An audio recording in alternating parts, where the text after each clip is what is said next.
Ele é graduado e mestre em teologia pelo UNASP Campus Engenheiro Coelho, onde também cursa MBA em Novas Gerações. Atualmente trabalha como líder de desbravadores na Associação Norte Paranaense, sendo que dos 17 anos de ministério pastoral, atuou durante 8 anos como líder de jovens e universitários em 3 associações do sul do Brasil.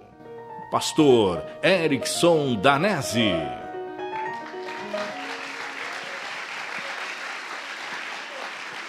Bom dia!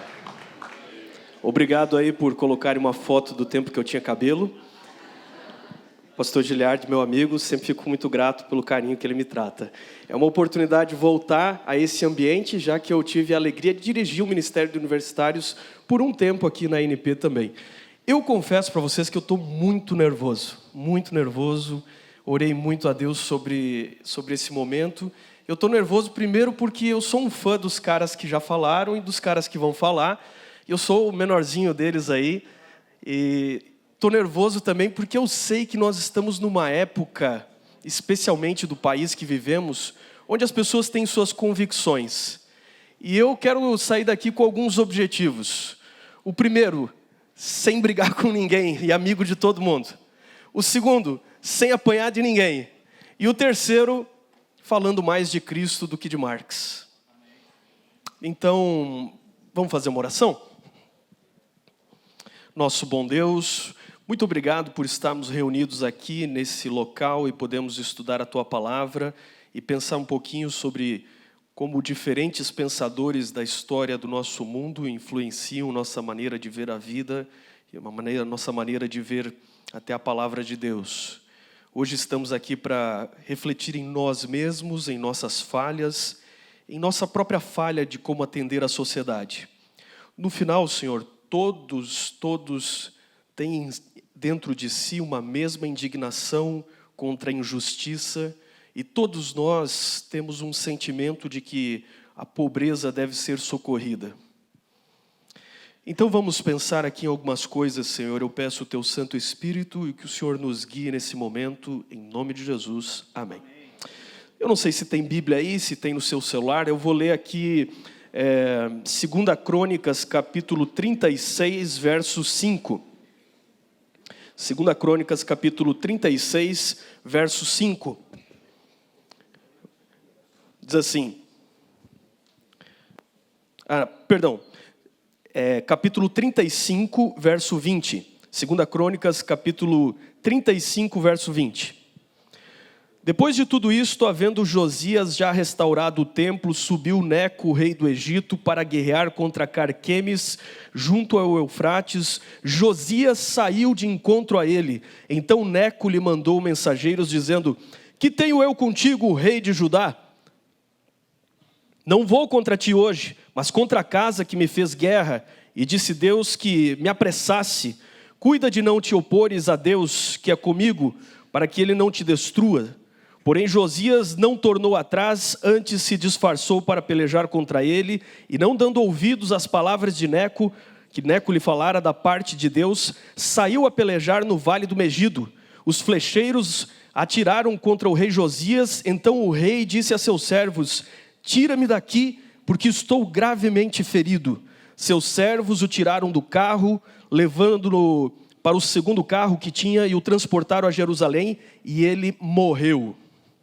E o que tem isso a ver com Marx?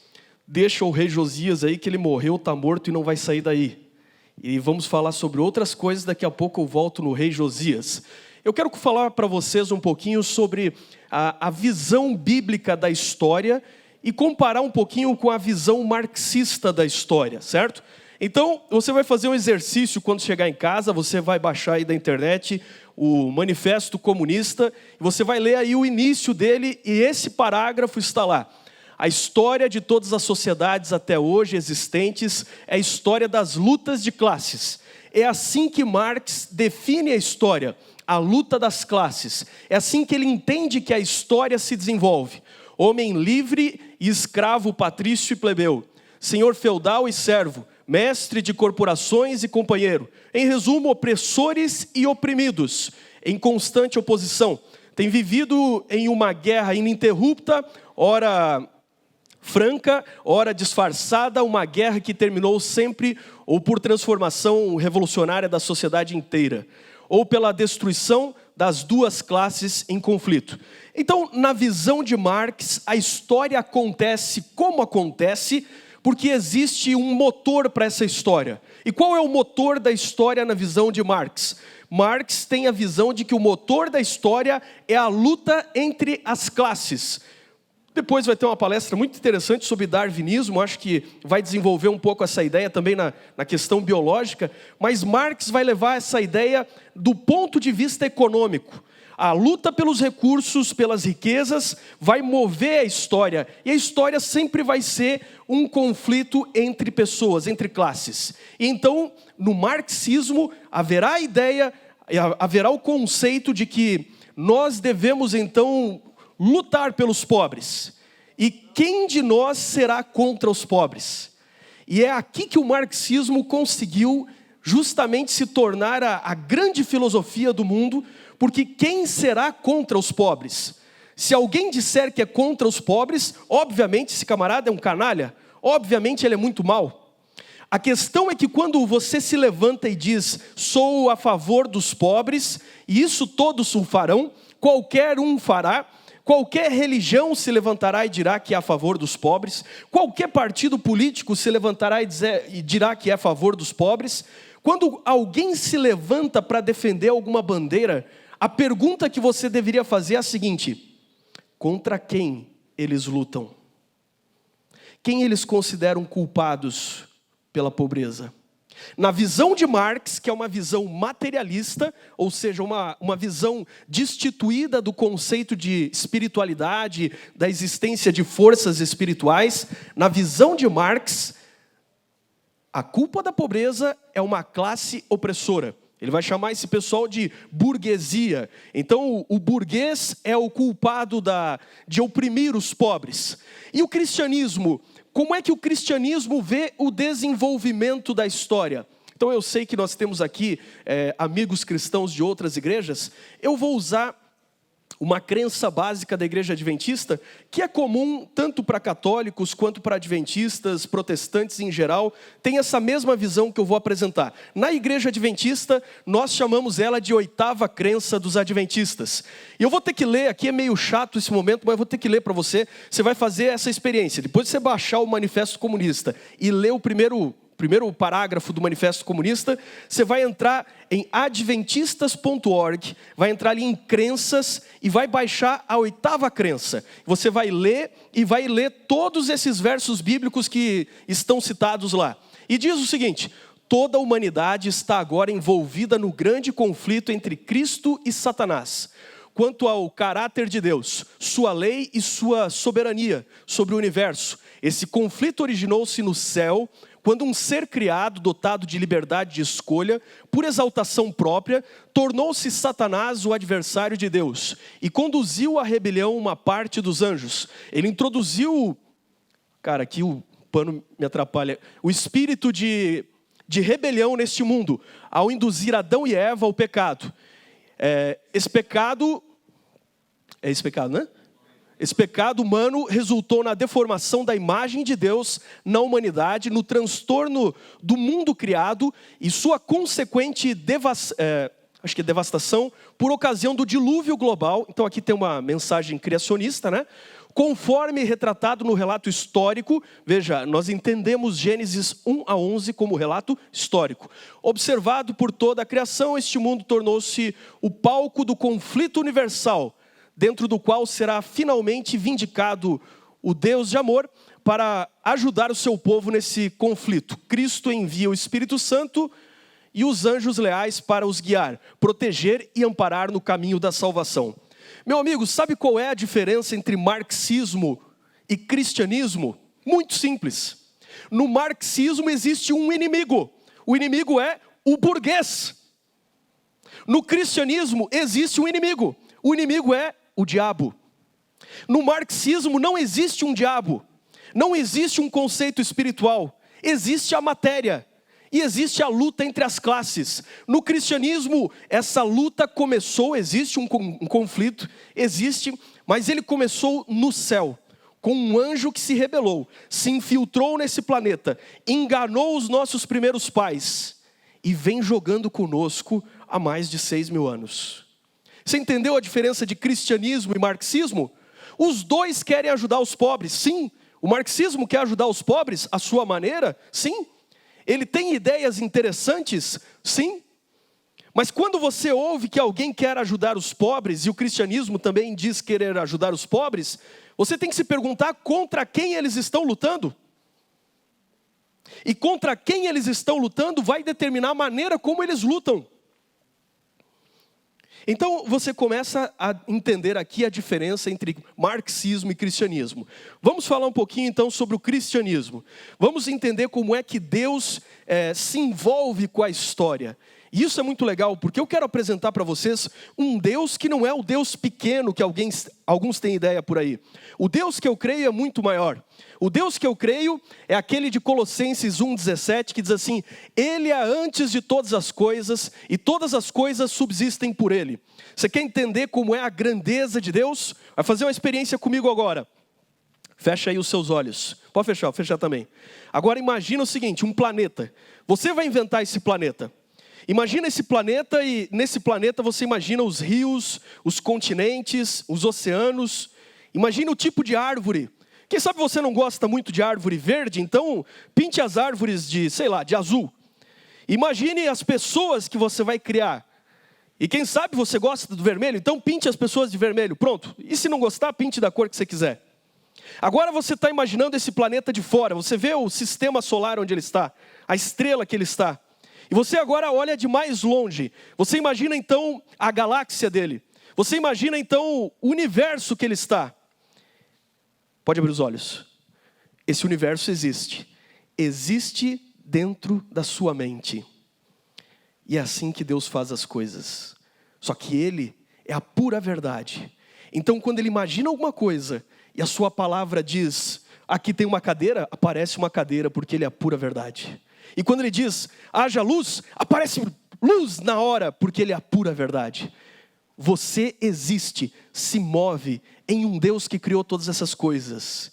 Mas não é um Deus pequenininho, que está numa árvore, que está numa estátua. Não é um Deus pequenininho que fica só sentado num trono. É um Deus muito maior, é um Deus grandioso, que não só criou esse universo, a semelhança da ilustração como você imaginou o universo, mas quando você cria o universo, você cria o espaço, esse Deus cria o tempo.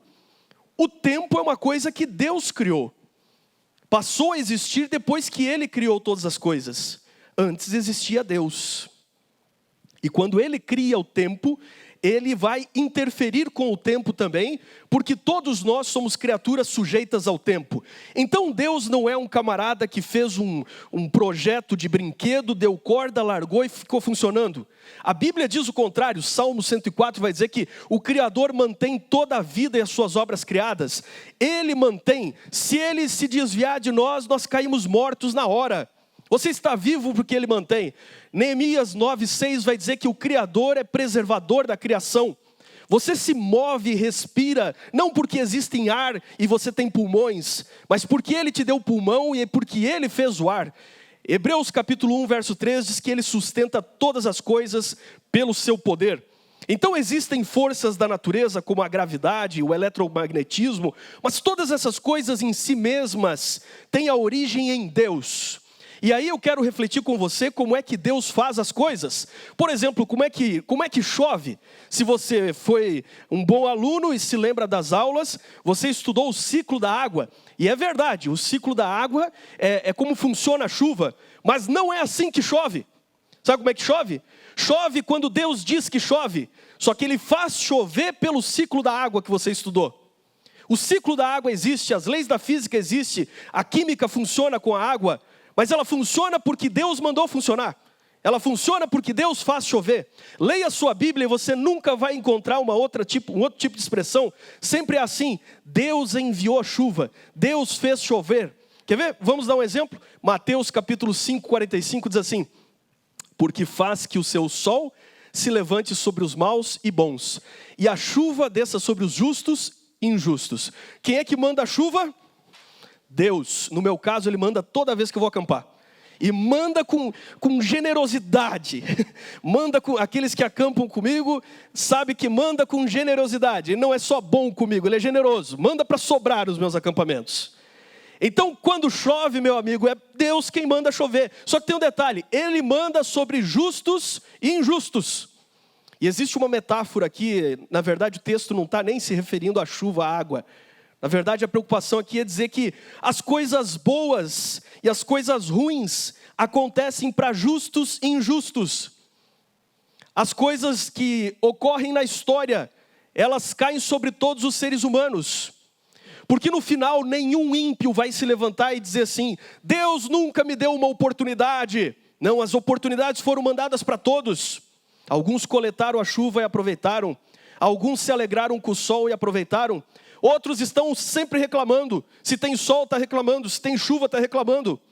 Quando chegar o juízo final, ninguém vai reclamar que Deus tratou com injustiça, porque todos tiveram oportunidades. Olha o que diz Eclesiastes. Ele diz assim, tudo sucede igualmente a todos, o mesmo sucede ao justo e ao ímpio, ao bom e ao puro. A morte chega para todo mundo. A morte e a doença chega para o crente e para o descrente.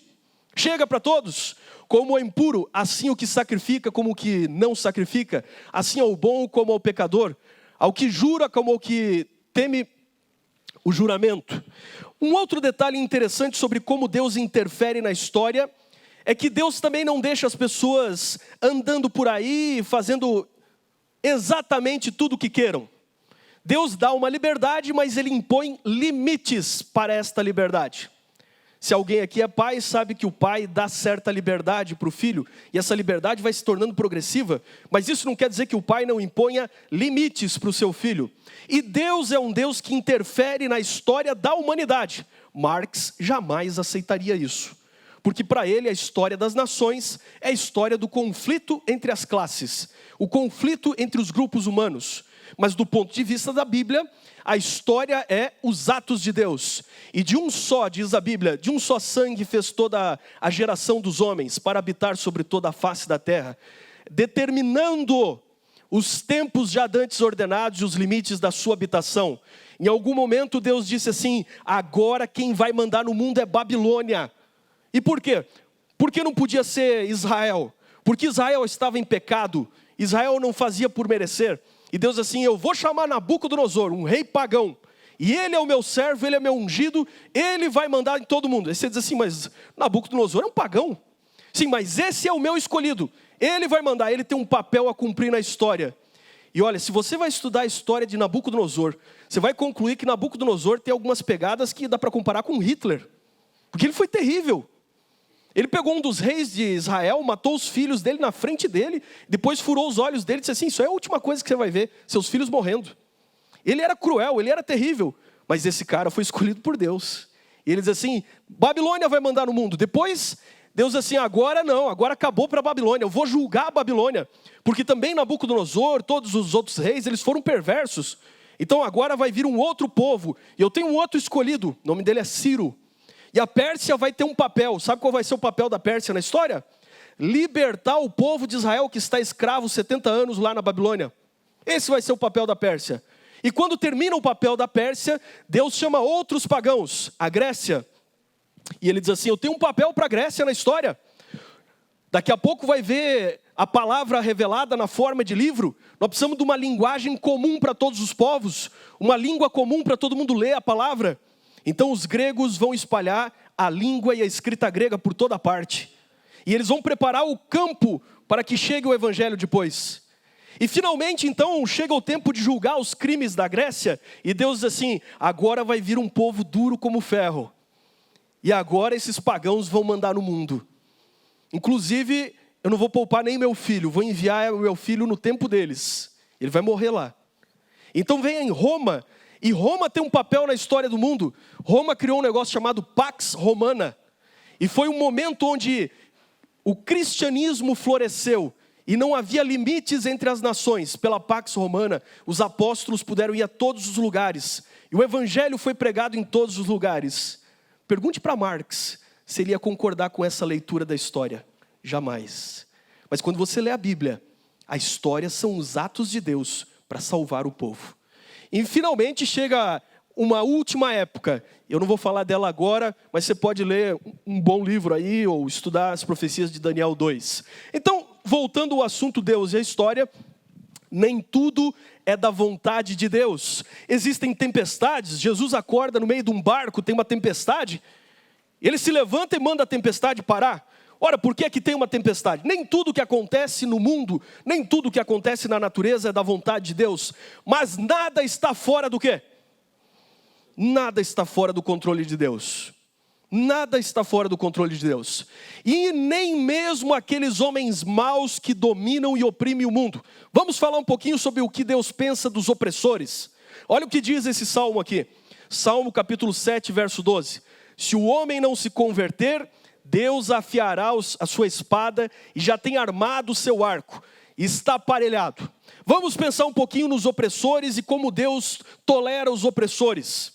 Porque você fica pensando assim, como é que um Deus que interfere na história deixa canalhas como o rei Acabe, que matou boa parte dos profetas de Deus existir? Ah, mas um dia Acabe passa do limite. Ele toma a vinha de um homem simples e inocente, através de um estratagema, e ele manda o profeta, e o profeta diz assim, Acabe, deu para ti, brother. Acabou para você. Você vai ser julgado por Deus. E Acabe se disfarça para ir à guerra, pensando, eu vou fugir do juízo de Deus. Não tem como fugir. Você conhece a história? No meio da batalha, quando Acabe está disfarçado, está fugindo por ali, um arqueiro entesa o seu arco. E ele dá um tiro de arco para o nada, no meio da batalha, sem mirar em ninguém. Pois é essa bendita flecha que vai pegar exatamente no meio da armadura, na fresta da armadura de Acabe. E ele é fatalmente morto. Deus tem muitas flechas. Não brinque com o juízo de Deus. Eu não estou aqui querendo botar medo em ninguém, falar de um Deus tirano, mas eu queria dizer que Deus julga os tiranos. E quando você vê os atos de crimes na história, Deus não está omisso à história. Vamos pensar aqui, por exemplo, num exemplo fora da Bíblia. Outro dia, eu e o pastor Giliardi estivemos aí fazendo uma viagem muito interessante. Teve um congresso mundial de líderes da igreja para as nossas áreas. Líderes do mundo inteiro se reuniram na Alemanha. E a gente foi lá representar a INP nesses debates e tal. E passamos em alguns lugares interessantes. Um dos lugares que a gente passou foi Nuremberg. E nós fomos a esse lugar aqui, onde Adolf Hitler reunia milhares de pessoas e fazia os seus discursos. Esse homem, com o dom da oratória que ele tinha, ele foi capaz de persuadir uma geração de jovens a cometer as maiores loucuras e atrocidades. E uma das coisas que eu pensava quando fui lá em Nuremberg, e eu fui exatamente no lugar onde ele fazia os seus discursos, fiz questão de tirar essa foto ali, uma das coisas que eu pensava é, por que, Senhor? Por que o Senhor não deu uma sopradinha e derrubou esse camarada? Por que o Senhor não o tirou? Hitler sofreu dezenas de atentados tentando tirar a vida dele, e ele sobrevive. E interessante que ele era tão canalha que ele dizia que sobrevivia porque Deus o protegia. E ele acreditava nisso. Ele, além de ser louco ainda, né? E o mais terrível é que tem louco que acredita no louco. Não é? E não eram poucos, eram milhares. E eu me perguntava por que o Senhor poupou um canalha desse tanto tempo. E então eu visitei os lugares, eu vi as exposições do nazismo. Nós fomos ao campo de concentração em Munique, ali em Dachau. E eu olhei toda aquela morte, aquela tristeza. E eu lembrei de um detalhe interessante. Quando a guerra terminou, eles pegaram os alemães e levaram ao campo de concentração e disseram, olhem o que eles fizeram, vocês não estão acreditando o que o governo de vocês fez, olhem vocês mesmos. E os alemães viram os judeus como cadáveres vivos, e eles se convenceram da maldade. E naquele momento não morreu Hitler, naquele momento morreu o nazismo. Os alemães se convenceram por um outro caminho. Não bastava apenas Deus permitir que Hitler morresse, que um atentado desse certo. A ideia do nazismo teria continuado com os capachos do Hitler. Hitler precisava ser humilhado, como foi humilhado no fim da guerra. Ele precisava ser derrotado pelas forças do bem. E ele precisava chegar ao ponto final em que ele mesmo tirou a própria vida, porque não aguentou a vergonha. E ali terminou não um homem canalha, ali terminou uma ideia canalha. Lá no local onde ele fazia os seus discursos, tinha uma porta lá no final, aquela ali, ó. E ele discursava aqui na frente. E eu fui até a porta, ela ainda está lá. Eu fiz essa foto da porta. Eu andei ali pertinho da porta. E eu achei uma coisa interessante. Na porta, Rodrigão, traduz aí o alemão aí para mim. Na porta está escrito Jesus é o Senhor. Eu sei lá quem é que pichou ou riscou esse negócio. Mas do lado da porta tem uma outra parede e está escrito nunca mais nazismo, nunca mais a guerra, nunca mais. Não adianta Deus matar um homem quando se levanta um canalha. Seria fácil para Deus, você vai ter um infarto. O cara cai ali, pronto. Mas não é assim que funciona. As pessoas têm que ver as consequências da maldade. E o ser humano por si mesmo tem que escolher o caminho do bem. É assim que Deus age. Deus age com a liberdade do ser humano. E essa aqui é a foto mais bonita para mim daquele lugar. Nas arquibancadas do nazismo, as pequenas flores insistem em crescer. Para mim é um símbolo muito bonito, de esperança e de nova vida. Então vamos lá, como é que funciona a história? A história tem 4 jogadores, é que nem um tabuleiro de War. Uma vez levei uma galera para jogar War na minha casa, eu era pastor distrital, não terminava nunca o miserável do jogo. Deu meia-noite, os caras não terminavam, deu uma hora, eu disse assim, acabou, vamos embora. Tive que expulsar da minha casa, que não terminava nunca o jogo. Mas a história é como um jogo de 4 jogadores. E nesses 4 jogadores, o primeiro jogador quem é? Fale para mim. Vocês estão aí, eu estou sozinho. O primeiro jogador é? É você mesmo. Tinha que ter dito que nem o Rodrigo. O primeiro jogador da história é você. Não é o burguês. Não é o proletário. O primeiro jogador da história é você. E como é que funciona o primeiro jogador? Olha, um dia eu estava brincando com meu filho num parquinho e cheguei a essa conclusão aqui. Que a história e a liberdade, o livre-arbítrio funciona como a gangorra. Nós somos o menininho ali. E o menininho tem livre-arbítrio. Se ele quiser virar para o lado, empurrar o menino da outra gangorra, ele pode fazer. Se ele quiser fazer uma careta e dar risada lá em cima, ele pode fazer. Se ele quiser pular lá do alto da gangorra, ele pode pular também. Mas é uma gangorra entre desiguais. Você tem liberdade no teu cantinho da gangorra. Só que do outro lado da gangorra tem outro que não é igual a você. É um outro que é como esse grandalhão aqui. E esse outro aqui que é Deus, ele sobe e desce a gangorra a hora que ele quiser.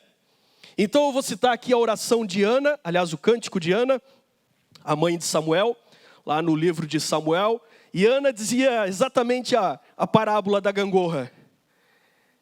Ele engrandece e ele destrói. Ele faz rico, ele faz pobre.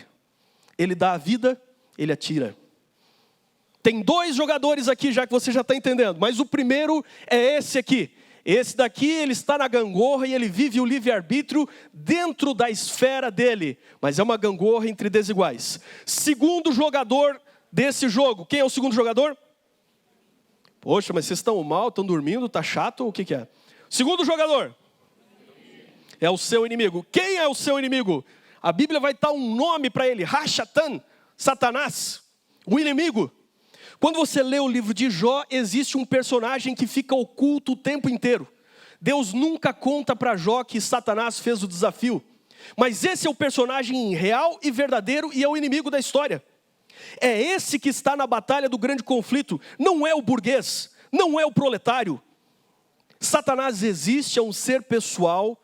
Ele se infiltra e a maior alegria de Satanás é que você acredite que ele não exista. Porque quem pensa que o inimigo não existe, não se prepara para resistir ao inimigo.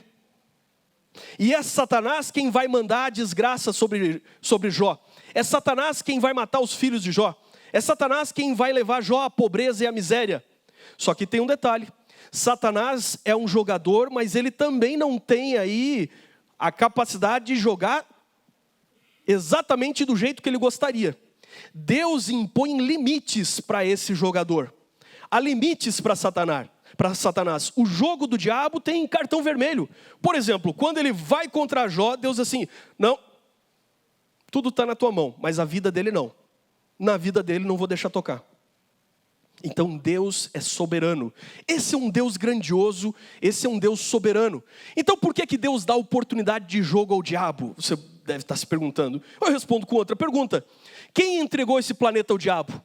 Deus ou os homens? Quem deu oportunidade de jogo ao diabo não foi Deus, foi você e eu. Você entendeu isso? Então você tem que entender isso dentro do contexto da história de Jó. Então respondeu Jó ao Senhor dizendo: bem sei que tudo podes. Esse é um verso da Bíblia que eu gosto. Bem sei que tudo podes. Não é um Deus pequeno. Não é um Deus que deixa a história correr solta. É um Deus que tudo pode e nenhum dos teus propósitos pode ser impedido. Se Ele determinou, está acabado. E há coisas que Deus determina e acontecerão. Jesus voltará nas nuvens do céu. Não tem conversa, vai voltar. Quando Ele tem um propósito, vai acontecer. Como Deus restaurou a sorte de Jó? Olha que coisa interessante. Jó agora é pobre. Jó agora é um oprimido. Então como é que nós devemos ajudar os oprimidos?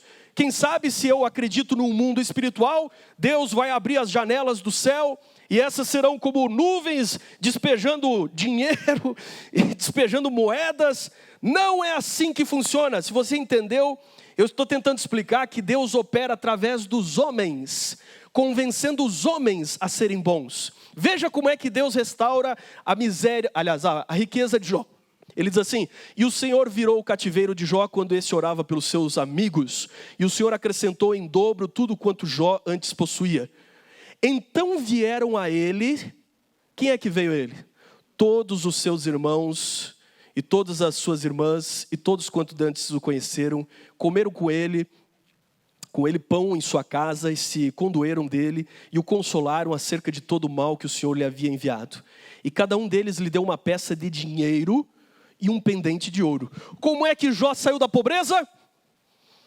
Vieram os seus irmãos, cada um tirou um pouco do bolso e está aqui, Jó. Esse é o milagre. Você entendeu? Esse é o grande milagre da história. Interessante, não é? Agora existe então aqui um terceiro jogador nessa história. Eu quero falar para vocês sobre esse terceiro jogador. Mas antes, vamos pensar então como nós devemos partilhar. Eu estava conversando com um amigo marxista, eu tenho muitos, e espero não perder nenhum amigo marxista aqui. E ele me dizia assim: Jesus é comunista. Jesus é comunista, porque ele promoveu, por exemplo, a partilha do pão. Ele partilhou ou multiplicou? Vamos fazer uma experiência. Pega ali 5 pães, 2 peixes, vamos partilhar. Vamos partilhar os peixinhos aí. Vamos partilhar 2 peixinhos nessa multidão aqui. Você aí vai ficar com a barbatana. Você vai ficar com uma escama. Para dar para todo mundo aqui, ó. Yuri, tu não vai ficar nem com a cabeça do peixe. Você partilha ou você multiplica? Os dois. Só que antes de partilhar tem que fazer o quê? Então se você quer um conselho... Agora é o seguinte, aquele momento que é a minha opinião. É a minha opinião aqui, certo? Parênteses, minha opinião. Se você quer resolver o problema da pobreza, primeiro tem que multiplicar a riqueza.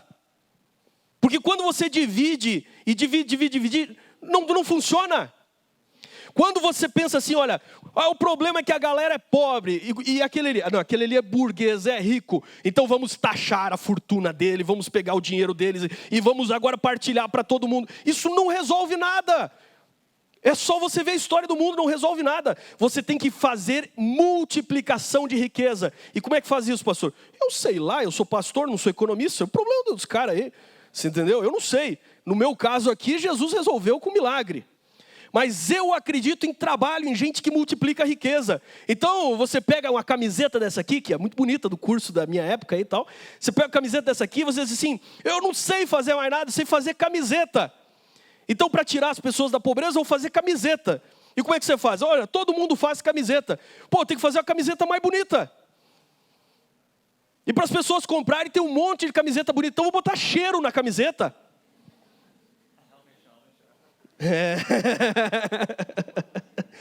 E aí eu começo a vender camiseta. Começo a crescer em riqueza. Só que para fazer mais camiseta, eu preciso de mais funcionário.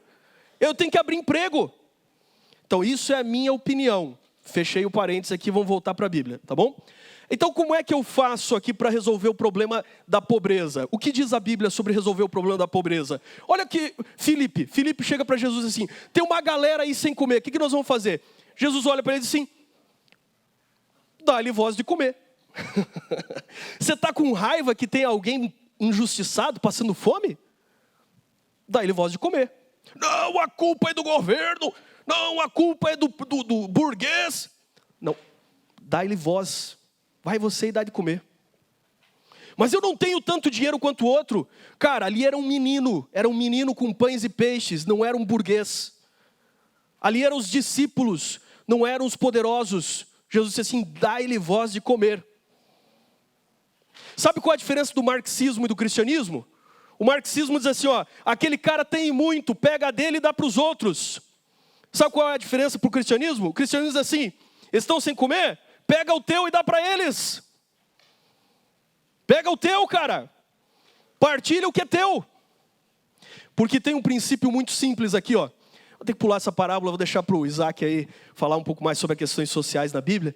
Eu acho que a palestra dele vai ser mais legal que a minha, não perca a tarde.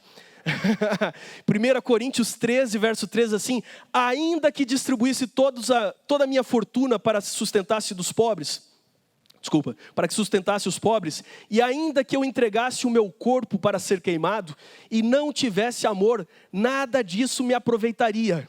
Você entendeu a diferença do cristianismo e do marxismo nesse verso? Os dois falam a mesma coisa. Vamos pegar a riqueza e vamos partilhar para aqueles que não têm. Mas o método é completamente diferente. No método humanista, você lê a história e diz assim, uns foram se aproveitando dos outros, eles têm mais, então vamos tomar deles, vamos desapropriar deles e vamos dar para os outros. No cristianismo ele diz assim, eu te abençoei com mais do que os outros, para que você pegasse o que é seu e desse para os outros. Eu te fiz rico para que você sustentasse o pobre. Sabe o que é o cristianismo? Você vai se arrepiar, mas a Bíblia vai dizer o seguinte, os pobres sempre os tereis convosco. Sabe o que é o cristianismo? Jesus diz assim, os pobres são a minha herança. Eu fiz você rico para você servir os pobres. Eu fiz você rico para você pegar a sua riqueza e dar para eles. E por que eles são pobres? Não interessa. Interessa que você pegue e ajude eles. E é assim que eu vou transformando o coração de vocês. Por que ele é doente? Não interessa. Interessa que você vá lá e cuide dele, socorra. É isso que funciona, é assim que funciona o cristianismo. Vamos lá, vamos dar corrida? Jogador número 3. Então, qual é o jogador número 3? O teu próximo. Acontece que na Fórmula 1, você sabe que tem ali 2 pilotos da mesma escuderia. Então vamos imaginar o seguinte, esse aqui é o diabo, certo? Aí vamos dizer que eu estou torcendo pela Ferrari. Mas aqui está você está na frente aqui, está ganhando. E aqui vem o teu próximo. Acontece que de vez em quando na Fórmula 1 acontecem as coisas interessantes. O cara que é o piloto número 2 não se conforma em ser o piloto número 2. Ele não se conforma em proteger o outro piloto. O brasileiro é fiel, né? Então, às vezes acontece que esse cara que era para ser o teu apoiador se vira contra você. Porque o jogador número 3 interfere na história dele e na sua. É assim que funciona a história. Então existe um jogador número 3 que pode ser teu aliado ou não. Ou até indiferente, certo? Agora vamos pensar um pouquinho nos jogadores atuando e vamos pensar na história de Jacó e de José. Como é que Marx veria a história de José? Vamos pensar um pouquinho nessa história muito interessante dos patriarcas. Primeiro, o conceito de patriarca é um conceito burguês, que já foi muito bem explicado pelos dois aí antes de mim. Então Jacó é um cara burguês, que tem 4 mulheres, e esse cara se aproveita... Quanto tempo eu tenho? E esse cara se aproveita da família dele. Essa é uma maneira de ver a história. A outra maneira de ver a história é que Jacó é um pecador. E ele se aproveitou de uma circunstância que surgiu na vida dele por pecado. Mas uma maneira de ver o patriarcado é a maneira de que o patriarca é um macho alfa burguês explorando sua família. E outra maneira é a maneira de ver o patriarca como aquele que protege a sua família. Qual é o conceito bíblico de pai, de macho, de patriarca? Sabe o que é o patriarca? O patriarca é o cara que quando chega na velhice, ele escolhe entre os filhos assim, ó, filho, escolhi você. Por que escolhi você? Porque você demonstrou aptidão para isso, isso e isso, eu escolhi você. Você vai comandar os irmãos, e agora o pai está velho, e enquanto o mundo pagão pegava os velhos e jogava do penhasco para morrer porque o velho era um peso, no patriarcado, o pai passa o comando para o filho e o filho, por amor, cuida dos pais na velhice.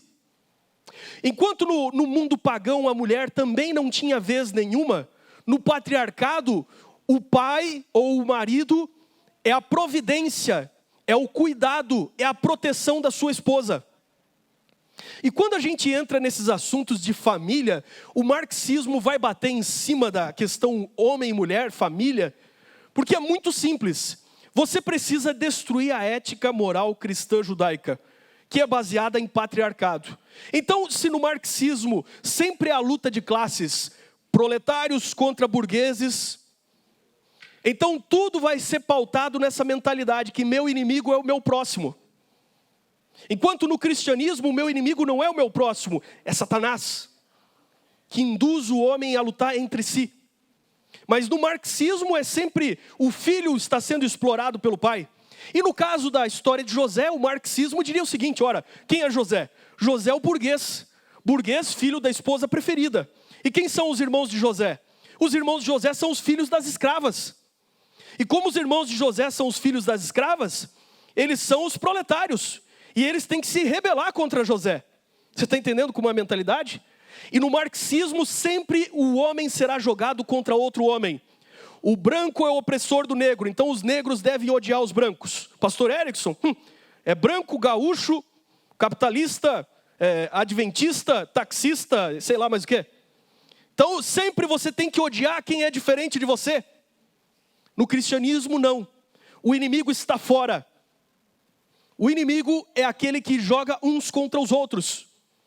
Então nessa visão de mundo interessante, a mulher será jogada contra o homem. Porque a mulher muitas vezes foi explorada, é verdade. Muitas vezes, e continua. E muitas vezes aquilo que era para ser o patriarcado se tornou no machismo. E o machismo é um pecado, mas o outro lado da moeda é o feminismo. E não existirá feminismo sem marxismo.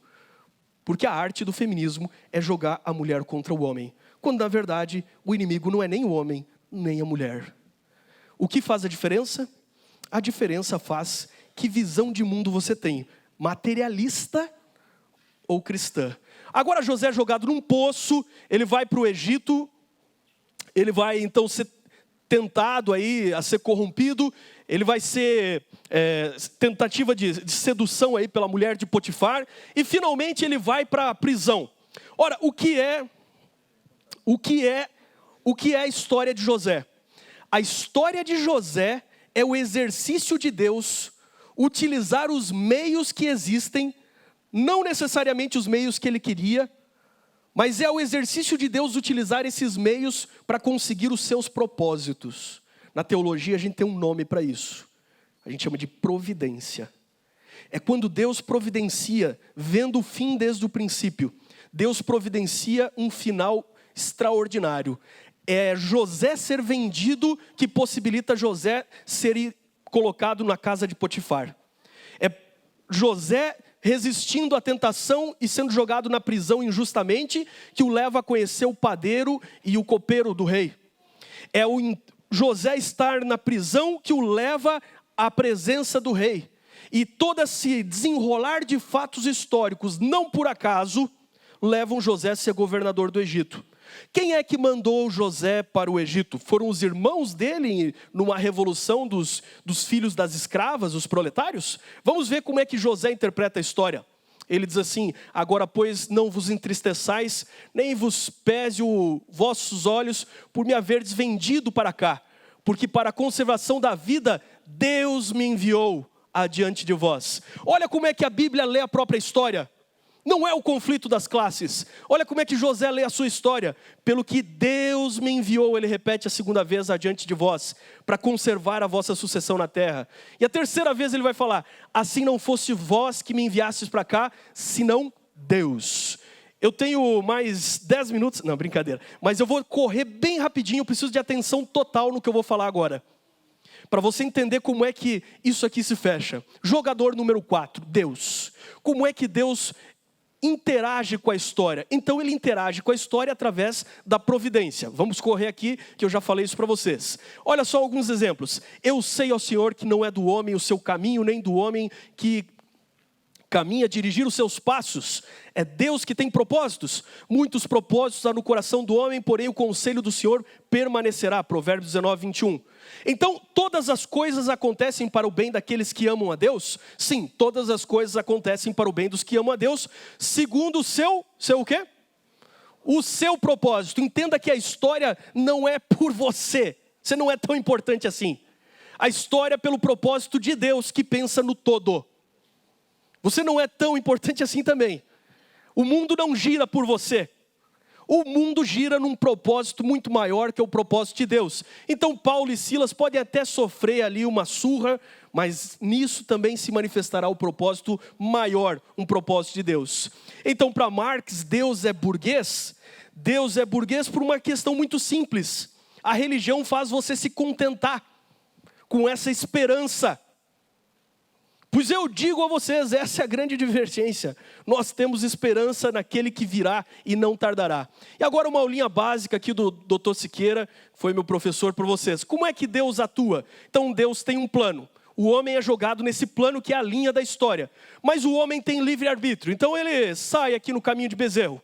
E como é que Deus joga ele de volta no caminho? Deus joga ele de volta através de juízos.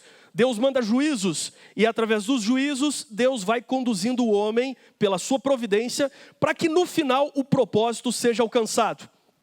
Olha um exemplo, a Síria é a vara do juízo de Deus. Pense num povo ruim. E você diz assim, como Deus pode ter apoiado um povo pagão e mau como os assírios? Mas no final ele vai olhar para a Síria e dizer assim, vocês também passaram do limite, viu? Ai da Síria, a sentença mais severa que se encontra na Bíblia é ai.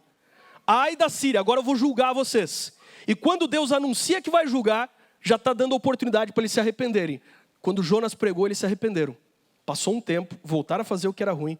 Veio o profeta Naum e aí deu para eles. Se você soubesse o futuro, como por exemplo Jeremias, já estou acabando aí. Olha só, Jeremias, o pessoal estava ali sendo invadido e ele chega e diz assim, não adianta resistir ao rei da Babilônia. Por quê? Porque Deus entregou para o rei da Babilônia, é ele que vai mandar no mundo. E todo mundo diz assim, não, nós temos que nos apegar a Deus. Como é que nós vamos se entregar para um pagão? E Jeremias diz assim, não, o rei da Babilônia foi escolhido por Deus, ele vai mandar no mundo. E se você soubesse em quem vai mandar no mundo agora?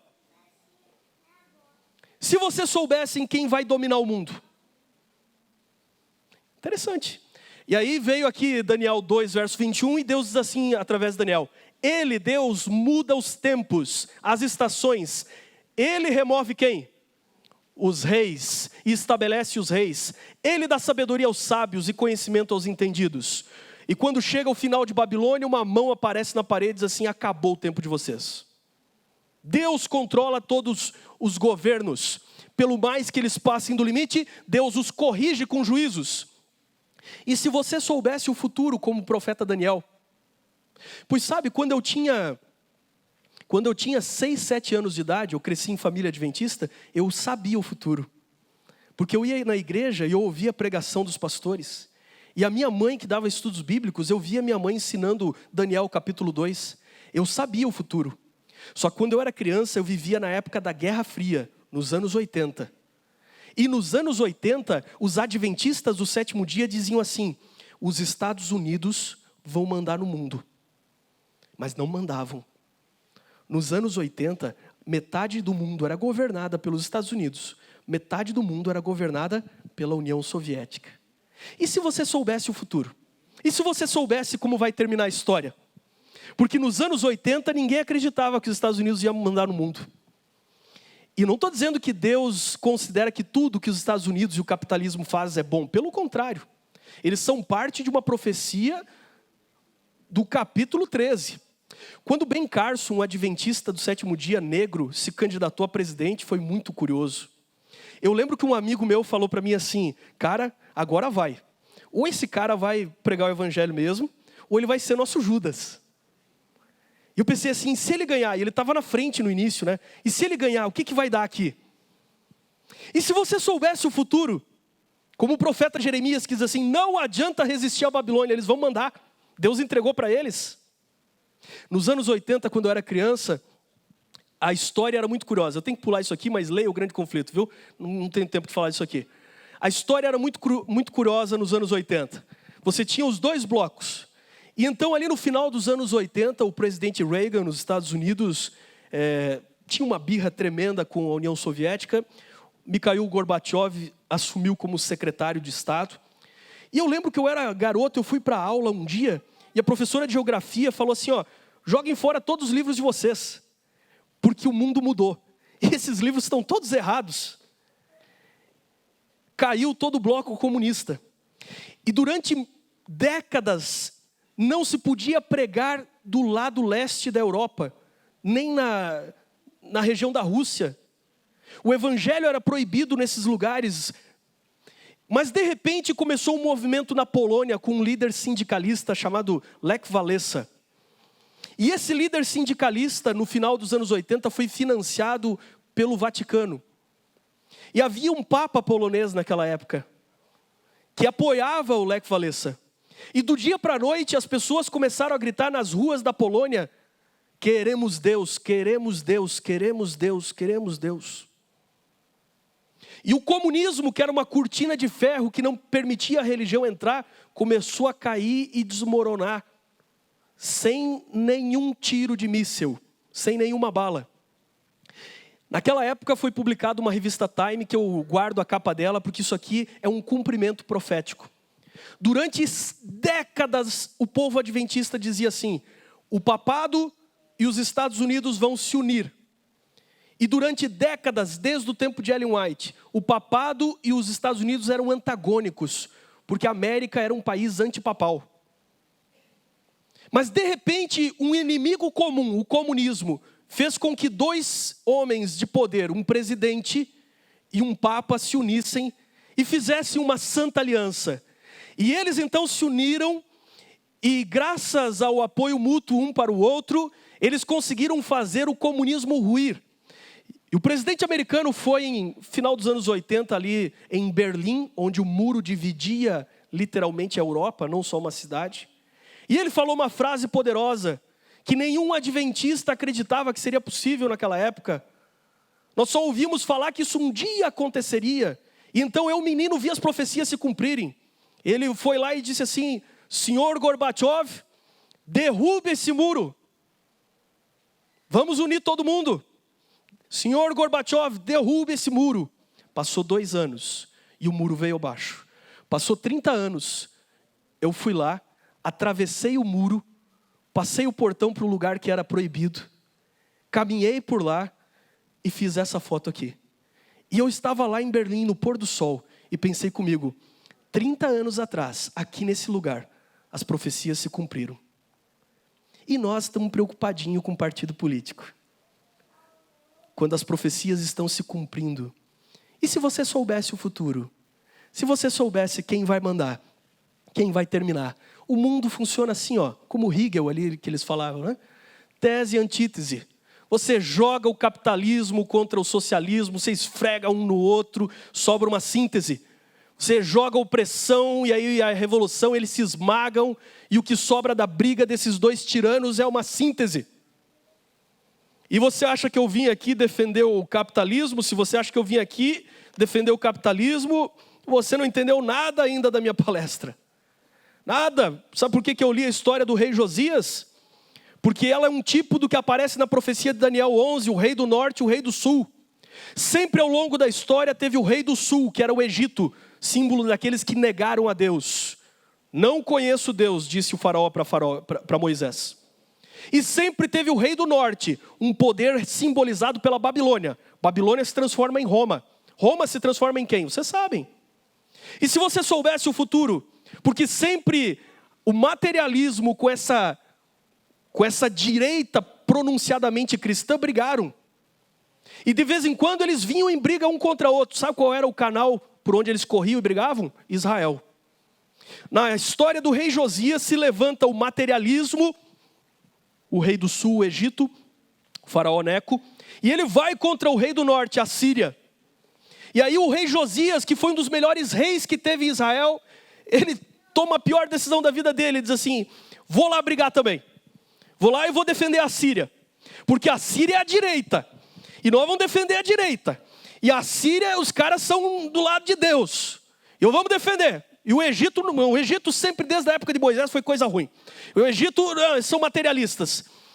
E o rei do Egito diz assim, não vem comigo porque foi Deus que me mandou aqui. E Josias faz uma batalha inútil, ele morre de maneira inútil. Sabe o que eu quero dizer para você? Eu conheço o futuro. Porque eu estudei Apocalipse. E eu sei que essa aí é uma batalha inútil. Você quer ficar brigando entre direita e esquerda? Perca seu tempo. Prefiro estudar Apocalipse 13. Olha, eu não tenho mais tempo, estourei com todo o tempo de todo mundo, lasquei todo o programa. Eu pensei em fazer um apelo e tal, não vai dar nada certo. Eu queria dizer só o seguinte para vocês, olha, eu vou reiterar uma coisa que o Yuri falou no final, porque é bem o meu pensamento. Você é universitário, quando você está cheio do poder de Deus, quando você tem contato com a palavra de Deus, você vai lá e não tem problema, você vai ouvir marxismo, e isso não vai te afetar. Então eu te recomendo 4 livros. Primeiro, esse aqui, Bíblia, de capa a capa, leia. Segundo, Grande Conflito, quer entender a história? Leia o Grande Conflito, você vai entender como Deus cuida da história. Agora, eu leio coisas assim, que não tem nada a ver, por exemplo, eu estou lendo esse cara aqui, o Harari. Pô, esse cara aqui vai contra tudo que eu penso. Ele é evolucionista, ele é ateu, ele é marxista, tudo que eu penso é o contrário desse cara aqui. Por que você lê, pastor? Porque esse cara aqui tem dados históricos que me interessam. Outro dia eu estava pesquisando sobre o Neolítico e figuras religiosas no Paleolítico e Neolítico. Esse cara tem dados que me interessam. E os dados eu interpreto com a minha cosmovisão, não com a dele. Mas os dados históricos são muito legais, me interessa. Eu leio esse cara aqui. Agora, eu vou fazer minha vida, minha religião por esse cara aqui? Não. Os dados me interessam. Agora, também você não pode só ler essas coisas também. Você tem que ler outras coisas. Estou lendo isso aqui, Dr. Rodrigo Silva. Comprei esses dias ali acho que na Curitiba. Cara, tem que ler. Se você estiver cheio da palavra de Deus, essas coisas não vão te afetar. Você conhece o futuro? Você sabe quem vai ganhar? Pois eu não sou nem de direita nem de esquerda. Muito menos eu sou de centro. Quero ser do alto.